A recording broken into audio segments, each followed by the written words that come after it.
Стучат ввысь копытца непослушных поросят. Вот идут они к корытцу, пятачки у них блестят. Если утром дети умываются, солнце в небе Ярче улыбается. Dahulu kala, hiduplah seorang gadis dari keluarga sederhana bernama Juani. Gadis remaja yang hadir di tengah-tengah keluarga petani yang hidup di sekitar aliran sungai. Juani dikenal masyarakat sekitar sebagai gadis kampung yang cantik jelita. Tidak seperti gadis dusun asli pada umumnya yang berkulit putih pucat.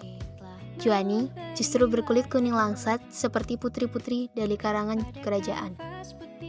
Kulitnya halus dan mulus, memiliki rambut yang hitam legam dan lebat. Juani memelihara rambutnya ini dengan membiarkannya panjang. Dengan rambutnya yang panjang dan kerap terurai, semakin menambah keelokan paras Juani.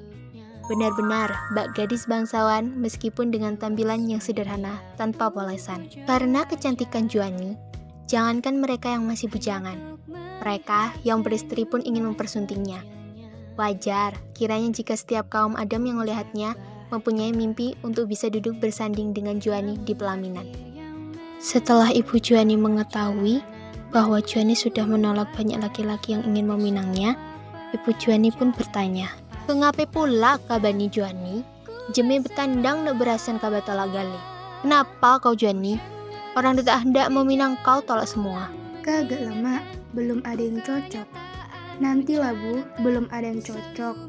Dima tekajul kabatuk, milih-milih kadide kapilih. Jadi gadis tu pula, jangan sampai kecile milih-milih malah tidak ada yang memilih nantinya. Jadi gadis tua nanti. Iya mak, ki dipikirke. Iya bu, nanti saya pikirkan. Hingga pada suatu saat, kemarau panjang melanda desanya. Tak tanggung-tanggung, semua perkebunan kering kerontang kekurangan air. Semua tanaman gagal panen, masyarakat yang bergantung pada hasil bumi tidak mempunyai penghasilan lagi. Musim paceklik di mana-mana. Bapak gadis Juani yang hidupnya bergantung dari hasil bumi tidak sanggup lagi memenuhi kebutuhan keluarganya karena hasil tanamannya gagal semua. Kondisi yang seperti ini memaksa bapak gadis Juani terlibat hutang dengan rentenir yang kaya raya di kampungnya. Uang yang mereka pinjam hari ke hari semakin bertambah. Dan belum ada hasil kebun yang bisa dijual untuk membayarnya. Akibatnya, hutang mereka kian menumpuk karena modal dan bunga pinjaman yang belum bisa dibayar. Kapan kebaikan cil hutang tu, Mang? Hutang lama belum dibayar. Nak pinjam duit lagi. Pakai apa bayar ini? Kapan kamu akan menyicil hutangmu? Hutang lama saja belum dibayar. Mau pinjam lagi, pakai apa bayarnya? Kagila kung marang masalanjut, kata hasil kebon yang bisa kujual. May dapat duit dari mana, abani? Amora musim penghujan. Bisa ba ni lagi? Baca berjual ke kalangan, bisa kucicil utang tu. Nantilah, kemarau belum usai, tidak ada hasil kebun yang bisa saya jual. Mau dapat uang dari mana aku? Kalau sudah musim hujan lagi, bisa panen. Bisa perjualan di pasar sepekan. Bisa kucicil hutang-hutangku. Bisa diatur kalau bayar hutang tu. Kamu dalam duit juga bisa. Ada syaratnya, tapi bisa diatur soal pembayaran hutang. Mau nambah uang juga bisa, hanya saja ada syaratnya. Apa itu? Apa itu? Kawinkan anak gadis kabatu dengan bujan kami, lunas hutang-hutang kamu berikut bunganya. Nikahkan anak gadismu dengan anak laki-laki kami, lunas semua hutang-hutangmu beserta bunganya. Amo, itu bukan aku yang jawab. Kutanya ke dulu ya budak tu. Kalau itu, aku tidak bisa menjawab. Kutanyakan dulu pada anakku. Terserah kabar. Bayar hutang sama bunganya sekarang, apa kawinkan gadis kamu tu dengan anak aku? Sebelum ada jawaban dekat pinjaman tambahan, terserah kamu. Bayar hutang berikut bunganya sekarang, atau nikahkan anakmu dengan anakku. Sebelum ada jawaban, tidak ada lagi pinjaman. Dengan sangat terpaksa, bapak gadis Juani akhirnya menerima tawaran dari rentenir itu untuk menikahkan anaknya dengan anak rentenir itu yang bernama Bujang Juandan. Bujang Juandan adalah putra satu-satunya dari keluarga rentenir yang kaya raya itu. Pemuda yang bisa disebut sudah sangat cukup umur untuk menikah di dusunnya karena umurnya yang sudah berkepala 3. Meskipun putrinya dipinang oleh keluarga yang kaya raya, tak menjadikan Bapak Juani bahagia. Bujang Juandan yang akan menjadi menantunya itu bukanlah pemuda tampan. Bukan itu saja, selain dikenal pemuda yang buruk rupa di kampungnya, Bujang Juandan juga menderita penyakit kulit di sekujur tubuhnya yang tidak pernah bisa disembuhkan sejak kecil, sehingga orang-orang menyebutnya Bujang Kurap. Mendengar kabar pinangan Bapak Bujang Kurap, gadis Juani pun bersedih hati. Ingin menolak namun tak kuasa karena kasihan kepada bapaknya. Setiap ditagih hutang dan belum bisa membayar selalu dimarah-marah oleh rentenir itu. Kecintaan ia pada orang tuanya menyebabkan ia pasrah tentang perjodohan itu. Amo kabal keberatan Bapak Damak Sona. Kabaan na Bapak sute-sute Apa ba yang kau minta pasti Bapak piloi?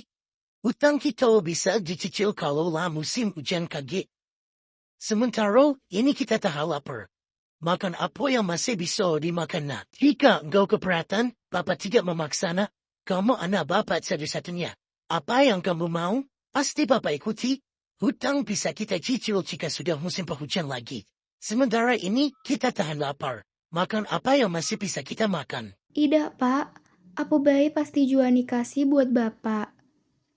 Kalau memang itu yang bisa bikin Bapak lepas dari tumpukan utang, Juani ikhlas. Tidak, Pak. Apa saja akan Juani jalani untuk Bapak. Jika itu yang bisa membebaskan Bapak dari hutang, Juani ikhlas. Berhari-hari ia menangisi nasibnya yang begitu malang. Gadis Juani hanya bisa menyesali keangkuhannya tentang kecantikannya selama ini. Air mata yang keluar tak bisa mengubah keadaan. Rencana pernikahan mereka pun telah dipersiapkan secara matang. Suasana yang penuh sukacita dan dijadikan ajang silaturahmi oleh warga dusun ini tidak menjadikan Juani gembira. Ia tetap mengurung dirinya di kamar. Waktu yang paling dinantikan Bujang Juandan pun tiba. Tibalah perkawinan yang telah ditentukan bagi keduanya. Gadis Juani yang cantik itu dirias secantik mungkin dan mengenakan pakaian pengantin yang begitu anggun. Usai dirias, gadis Juani tetap di kamarnya dan tidak ingin ditemani siapapun. Ia terdiam di tempat tidurnya yang sudah dihias dan bertabur aneka bunga sambil berurai air mata. Di tengah kesibukan orang menyambut arakan yang kian mendekat, kekalutan gadis Juani pun kian menjadi. Tak bisa ia terdiam diri atas semua ini. Gadis Juani berlari menuju sungai yang tak jauh dari rumahnya dengan telanjang kaki. Tak ada yang sadar akan kepergiannya, semua sedang bersukaria menyambut calon suaminya. Gadis Juani menghentikan langkahnya di bibir sungai yang curam. Ia memandang ke dalam sungai yang ada di bawahnya. Tak kuat membayangkan semua itu, akhirnya dengan berurai air mata, gadis Juani pun mengakhiri hidupnya dengan terjun ke sungai. Kepergiannya baru disadari ketika pengantin laki-laki tiba dan orang tuanya ke atas menjemput anaknya. Akan tetapi, Juani tidak terlihat di ruangan tersebut. Juani, di mana kau nak? Juani, di mana kamu nak? Juani, jangan nekat nak. Pacak kita rembu ame kamu berubah pikiran. Umma dide kemakes kabak nak. Juani, jangan nekat nak. Bisa kita bicarakan kalau kamu berubah pikiran. Ibu tidak akan memaksa kamu nak. Tak ada sahutan dari putrinya. Sungai di sekitar mereka begitu tenang dengan sejuta misteri di dalamnya. Pencarian pun sia-sia. Pada hari ketiga, pencarian Juani ditemukan di sekitar sungai dengan kulit yang membekak. Kedua orang tua Juani dan keluarga Juanda tersebut menangis melihat kematian Juani seperti itu. Sejak peristiwa itu, konon selalu terdengar suara tangis seorang gadis yang berasal dari sungai. Warga setempat meyakini itu adalah tangis gadis Juani yang menjadi arwah penunggu sungai. Warga pun menyebutnya sebagai Antung Aye. Setiap tahunnya, arwah ini selalu mencari korban anak, terutama anak laki-laki. Selesai. Nanti bila kau buka mata, semua tak serupa.